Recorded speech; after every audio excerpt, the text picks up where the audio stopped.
आज कोरे विधानसभा आसन पर बीजेडी प्रार्थी घोषणा करिछि विशिष्ट राजनेता स्वर्गत अशोक दासंकर पत्नी तथा बीजेडी सांगठनिक संपादक प्रणव प्रकाश दासंकर मां संध्याराणी दासंकु कोरेरु प्रार्थी करिछि बीजेडी जहाकु नै कोरेरे खुशीर लहरी खेली जाइछि। बाण फुटाई खुशी मनाइछन्ति बीजेडी नेता एवं कर्मी। संध्याराणी को प्रार्थी करिथिबारु दलर सुप्रीमो नवीन पट्टनायक को समस्ते कृतज्ञता जणाइछन्ति।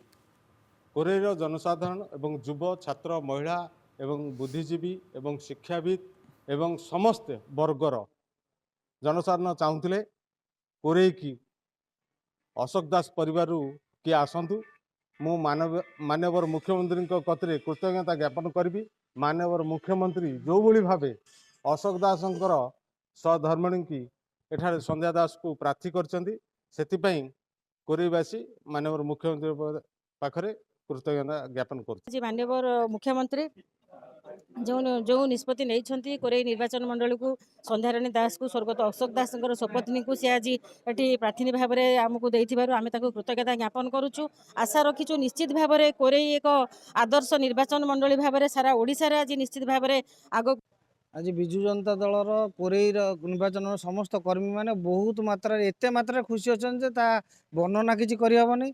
स्वर्गत अशोक दास परिवार कहले कोरे निर्वाचन मंडल की बुझाए तांकर से 6 थर ये विधायक होती घरे घरे परिचित अच्छी सी जहाँ कोरे ताहार फल आज कोरे वाला 20 वर्ष पर फेरी पाई बहुत भल व्यवधान आम माँ को जितवाई चेष्टा कर।